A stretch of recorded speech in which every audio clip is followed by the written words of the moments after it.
کچھ لوگ یہ کہتے ہیں کہ بڑی جلدی میں گرفتاری کر رہی ہے سر. اب اور میں تو یہ کہہ رہا ہوں کہ اب اس کو بہت جلدی اس کا کلوجر ہونا چاہیے کہ جی فائنلی یہ 40-45 لوگ اور یہ ان کا کورٹ مارشل اور السلام علیکم. لیکن سر کورٹ مارشل پہلے of course he lieutenant general retired تو پوری چیزیں اسٹیبلش کی ہو گئی ہوگی نا. یار آخر اتنا دن ہو گئے ہیں, میں یہی پوچھنا چاہتا بھائی لوگ کہتے ہیں کہ فوری طور پہ آئے اور گرفتار کر لیا. بھائی کہاں بھائی کہہ رہے ہیں کہ یار نومبر 2023 میں یہ ریٹائر ہوتے ہیں نا. ٹھیک ہے نا جی. اس کے بعد نہیں 22 سوری 22 میں پورا ایک سال گزر گیا, نہیں کچھ کیا.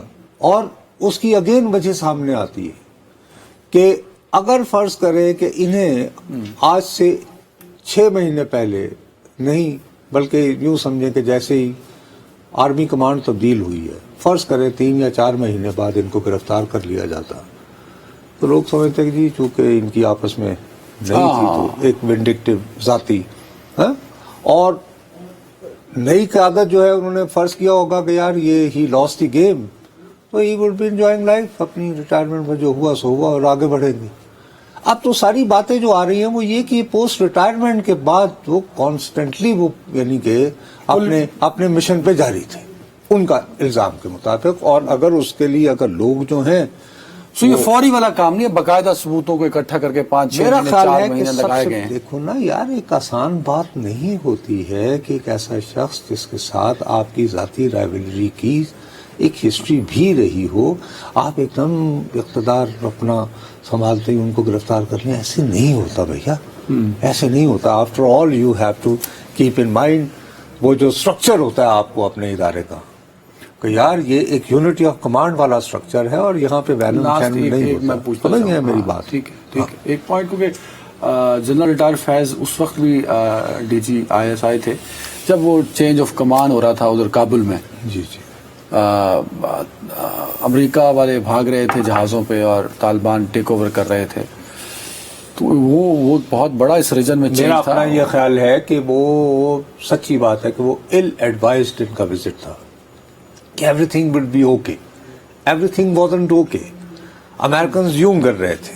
اس کے بعد وہاں پہ ابھی جو امریکن کانگریس کے لوگ ان کی تو تحریک انصاف کے بانی سے بڑی محبت آئی ہے, لیکن ان دنوں جو انہوں نے امریکی جنرلوں کے ساتھ کیا ہے اس وڈرال کے بارے میں آپ کو یاد نہیں, اس کی تو لائیو پروسیڈنگ ہوتی رہی.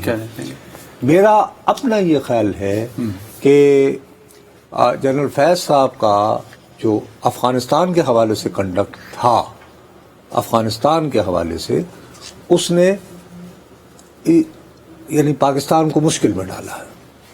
میں انتہائی یقین سے جنرل ریٹائر فیض سے جو میری اس پہ بات ہوئی تھی اس میں تو وہ بڑے کانفیڈنٹ ہے, وہ تو تمغہ سمجھتے ہیں اس کو اپنے. وہ بھائی میرے تو پھر آپ نے دیکھ لیا نا تمغے سے کیا حاصل ہو رہا ہے. آپ روزانہ کیا ہو رہا ہے کہ وہاں پہ امریکن جو اسلحہ چھوڑ کر گئے ہیں جدید ترین, اب وہ آپ کے ہاں دہشت گردی میں استعمال ہو رہا ہے. نائٹ ویژن ہو گئے اور امریکنز کہہ رہے ہیں اچھا جی ہور چوپو, حقیقی آزادی آ گئی ہے, انہوں نے بے زنجیریں توڑ دی ہیں. It was a bad decision, بلکہ ان کو تو منظر عام پر آنا ہی نہیں چاہیے. آپ سمجھتے ہیں کہ مس ہینڈل ہوا افغانستان؟ سر جی میں بضد ہوں کہ یہ کرنے کی پاکستان کے ڈی جی ISI کو کابل میں کھڑا ہو کے کہنے کی کیا ضرورت تھی کہ everything will be okay. Why is if you are in command and control, you haven't won the war. Taliban اس وقت تو ہم نے کہا کہ ہم جیت گئے, یہ علم اٹھا یار. تو اب اگر جیت گئے تو بھیا بھگتو پھر, اور اس کا دیکھ رہے ہو کیا آپ کے ہو رہا ہے. یہ سلسلہ گرفتاریوں کا بڑھ بھی سکتا ہے.